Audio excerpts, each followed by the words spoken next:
Hello everybody, my name is Gunwonsail and welcome to Subnautica. I don't think I've ever actually recorded my own video of Subnautica because my graphics don't look all that great, at least up on the surface, but as I go deep in the Lost River, as I am now, my graphics look okay. A lot of the world is loading, as you can see above me. But yeah, I'm in experimental right now, and the Sea Dragon skeleton was released. It's been moved. It used to be originally over there by the entrance to the Lost River Precursor Base, which I will be checking out today. I am very late to this topic. Not much I can say about that, but I thought I would finally actually record a video. Sorry for a little bit of lag. Of course, my computer can't handle the game very well, so it'll be loading the game here and there. So I'm going to start off first by scanning Dragon Skeleton. I think I have fast build on, which also enables really fast scanning too, so normally take a lot longer. Also, I have the oxygen sheet online, so yeah. So when it loads the data bank, I'll read the thing. I don't think it'll be in data downloads, possibly alien life orbs. Alien data, I believe. Yes, Sea Dragon skeleton. This semi-intact skeletal structure features a 99% overlap with that of the Sea Dragon Leviathan, suggesting that it's either the same species or a close cousin. Head trauma. There is clear evidence of physical trauma to the head. The damage is so severe it must have been received shortly before death, somewhere nearby, likely caused by high-speed collision with a solid object. Age. The skeleton has been well preserved. The calcium decay suggests that approximate time of death is about 1,000 years ago. Bone growth suggests the creature itself was in the egg-laying stage of its life cycle. Okay. These are some other things I was scanning earlier. In the laboratory in the Lost River, which I was trying to record, but I forgot to press my record button. I was just talking aimlessly. So, basically, if you don't know the story, this sea dragon about 1,000 years ago was in its egg-laying stage.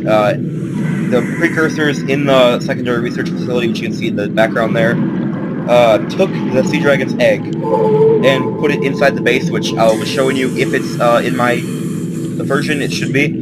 And so basically this mother really wanted its egg back and started smashing its head into the base, trying to get its egg free, and, took a little stroll over here and died then. So, I mean, this mother killed itself for its children, which is, wow.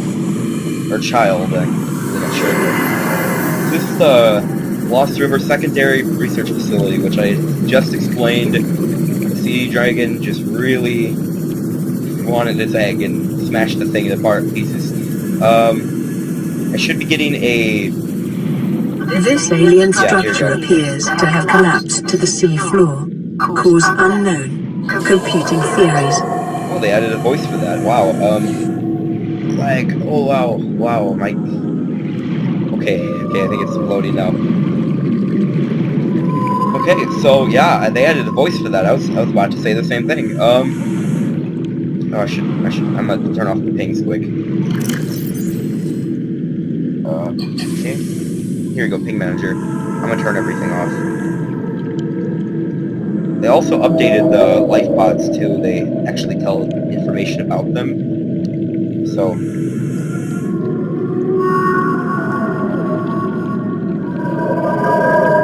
Okay. Thank you for loading. There should be a warper around here somewhere. I think I saw him down to my right. It might have just been that ghost ray. Wow. Okay. Come on, computer. You can load it. Okay, so there's a major indication this thing definitely took damage, and wow, okay. So... Detecting an alien broadcast. Linguistic analysis reads, caution, hazardous materials and life forms contained within. That is new. I have not seen that yet, but obviously this has taken damage. I don't know where the sea dragon starts slamming its head into. I don't know where the damage has been shown, but something definitely happened here because this is really damaged. So sorry about loading. It's just this is a really graphic intense game. honestly, I've never loaded this on my world, so... I mean, it runs fairly well. Interior walls in this section are substantially reinforced, indicating the designers were seeking either to keep something out or contain it within. Whatever their intention, it clearly failed. All these PDA voices are new to me. I have not heard them at all, and I've been watching a lot of update videos on this. Oh well, would you look at that? I just recorded this entire video until I realized, oh hey, I'm not recording anymore. So, last I left off, I was looking over here. I went down here, and I was about to type in precursor keys to get a purple artifact to open up this door to read that data terminal. Well, my recording on and off button is P, and so when I typed in precursor keys, I typed P, and it stopped my entire recording, and I'm dumb and didn't realize it. So, yeah, starting off from where I left again, I opened up the store with a purple precursor key. Shut up. And it opened up the store, I grabbed the data terminal, and instead of reading it out loud, I just showed up to about here. Where is it? I went on here and I just said, if you want to read this, I'll pause it. So anyway, if you do want to read it, you can just pause my video. So I'll just scroll down quickly. Okay. So yeah, anyway, I'm just gonna pretty much repeat what I already said. These windows, from what I remember before, were shattered, so I mean now they're intact. So I can't believe I have to redo this all again. This is the room with the sea dragon egg. This egg is right now a crab squid egg. It's just a placeholder for what I'm assuming what will be the Leviathan egg one day. But again, it's just a placeholder right now. It's just a crab squid egg. I mean, it looks really cool still with all the veins on it. I think they should make the sea dragon egg like that. And I was checking out this again too. The shelving units or whatever, not shelving, but display cases with the creatures in it. I'm pretty sure that they're supposed to be different creatures because with the Karar released on the planet, a lot of the biological structures of the creatures changed and stuff. So I think these are also placeholders. I think they're going to be putting in different creatures and stuff. But I mean, if they keep them the same, they look really cool. Like this is a spadefish, I want to say hoopfish, lava larva, rabbit ray, crimson ray, and a ghost ray. And on this side, the glass shattered, and there's just bones left. So I'm pretty sure it's like they're in a liquid that preserves them, and well, obviously it broke. Liquid poured out into the water. So, yeah. This space is really coming along though. I mean, it looks freaking amazing. I remember way back in the day when all this is white texture and there's nothing to it. Then I swim down here, and I grab this terminal. I can still click on it again. No, it won't let me do anything. So I'm going to make sure I don't press any buttons that might stop my recording. And this was the damage report. So I'm just going to read this again. Leviathan detected at facility perimeter, closing at high speed. Exterior wall impacted with massive force. Lifeform containment, Unit 7, Leviathan eggs, which we can assume was the sea dragon, breached. General structure and structural integrity compromised. Immediate specimen destruction protocol initiated. 314 specimens destroyed, 1 specimen unaccounted for. Evacuating staff to off-site sanctuaries. Planetary quarantine protocol initiated at the following sites. Ground-to-air quarantine enforcement platform, power plant, primary containment facility. Warning, infected individuals may not leave the planet. So that sea dragon out there, the skeleton, started this entire quarantine process. The whole planet went on quarantine because he or she, I don't know, there's been some gender confusion because there's only supposed to be one gender on the planet, so we're not really sure. So, I'm actually going to take off my radiation gloves because then you can see I'm infected as well with the Karar, which is a data terminal in there. But I'm going to get to this last. This is, I love that skeleton so much. Okay, Well, I'm going to go into one of my favorite parts of this entire base. Residual biological evidence suggests that indigenous life forms were brought to this location and subjected to intensive gene manipulation. Okay, as that fish right there. I'll get to that later. This is the Warper repair room, construction room. I'm not entirely sure. Wow. This window used to be not here either. The middle section is all broken off or whatever. So yeah, they changed that. So I'm pretty sure you're supposed to get the infection results, or you're supposed to realize you have the disease when you read this. So Data pertaining to the bacterium is being downloaded. Caution. Detecting atypical fluctuations in blood plasma proteins. A self-scan is strongly advised. then you self-scan yourself by pressing F, and it says you're infected. Integrating new PDA data. And I don't think it's in the game yet. Performing self-scan. Okay. Bacterial infection has spread to the skin and pulmonary system. It is imperative you find a way to neutralize the infection. Okay. And I'm gonna say this again before I play this because I need to say it. This is gonna look really bad on my computer. I may or may not put in a clip of what it actually looks like with good graphics. But infection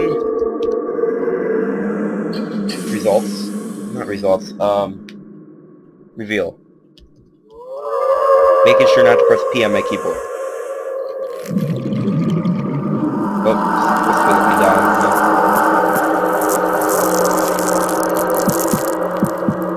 Again, that's supposed to look really like, oh my gosh, it's supposed to look scary and normal graphics or whatever, but yeah, I don't have normal graphics. I'm recording this on a laptop. So, I think you can actually record I keep saying record. You can scan a warper, I'm pretty sure, but it's either going to kill you or it's going to teleport away. So this is one of the best ways to scan a warper, is the one that's being constructed here. Self-warping quarantine courser unit. Whoops. This life form shows heavy signs of genetic modification and extensive mechanical grafting. Its digestive system and pulmonary systems have been replaced by an onboard battery receiving energy directly from this facility and distributing it from around the body. Miniaturized phase technology has been implemented beneath the skin and is triggered by the central nervous system, allowing the construct to teleport at will. The brain and central nervous systems have been digitally augmented and advanced processing power and remote communications. Assessment: programmable hunter-killer. Avoid. Yeah, warpers. Oh yeah, warpers. If you don't know what they are, basically they teleport around hunting you because, well, if you can't tell by the green cyst on my hand, I'm infected. Oh, they added all the parts onto the tables and stuff. Oh, wow. Oh, they really did a lot of work. Yeah, and then the head. There's all these parts in that pedestal and that pedestal. There's this light here that's blinking now. That wasn't blinking before. Last time I checked this place out, of course I didn't record it because there wasn't enough information. But yeah, you come here and you realize, oh, you're infected and stuff, and yeah. And yeah, here is what people are calling the biter leviathan, and people are saying, oh, how can this be a biter leviathan? Oh, how? It's actually, this makes a lot of sense. I'm pretty sure some of the data terminals and stuff, you kind of find out that they were genetically modifying things here. And if you look at a biter, which I'd spawn one in, but yeah, the council's working a little bit weird for me right now, so I'm not going to. But I'm just gonna scan this, and I'll talk about the significance of it when I'm done. So, habitat. The environment constructed to house this specimen suggests it was kept alive in containment for research purposes for months, or even years. Organic matter indicates the habitat once supported expensive plant life, though it has since decayed. Cause of death. Time of death coincides with the facility's abandonment. There is little physical damage to the skeleton, suggesting death from malnourishment or outside interference. While it shares some skeletal traits with the biter, this fossilized specimen is significantly larger and features unusual forearms, more in common with the sea dragon. It matches no living specimens encountered so far, indicating it's either faced extinction in the past 1,000 years or evolved beyond recognition. And I'm going to explain my theory on this completely, and I might do a separate video as well on just this fish. And people say no little physical damage. That's pretty big. This thing has a thick rib cage inside, and then a thick shell on the outside. What I'm thinking is when they did this is my theory on how it died, is that when the facility was abandoned, they did the protocol that killed all the specimens. I'm thinking that something the precursors had killed this thing, like almost drilling its side out. So I don't think malnourishment killed it unless something else was eating away at it. Another thing with this fish is I think that they took a biter and then infused it with sea dragon DNA, hence the forearms like the sea dragons. It's freaking massive. They said that it might have been in here for months, maybe even years. I think that it had so much time to keep growing and growing. With the sea dragon and biter DNA combined, this is what you got out of it. Because it says that the sea dragon has thick, tough skin. This one has a shell, though, but let's just say it's kind of similar.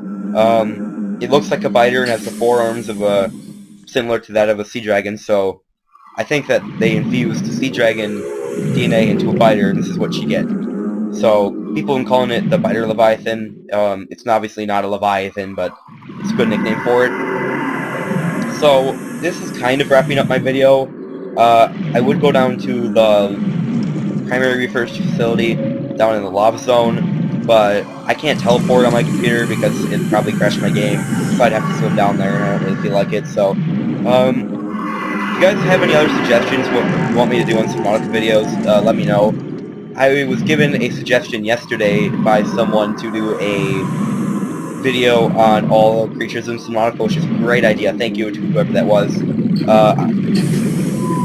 I can't think of their name right now. Oh, there's a Warper. Okay. Hello, Warper. I don't like you, you don't like me. Stay away. So, yeah, the secondary research facility is looking awesome. It really looks really good. It's really, I keep saying really, it's really coming along. A great job to the Subnautica developers, but thank you guys for watching. Like I said, if you have any other Subnautica ideas you want me to do, please let me know. I'm always open for ideas. Yeah, I normally try to comment back on as much as I can on my videos, so I hope to have this out this weekend, hopefully. But yeah, thank you everybody for watching, and I'll see you in my next video. Bye.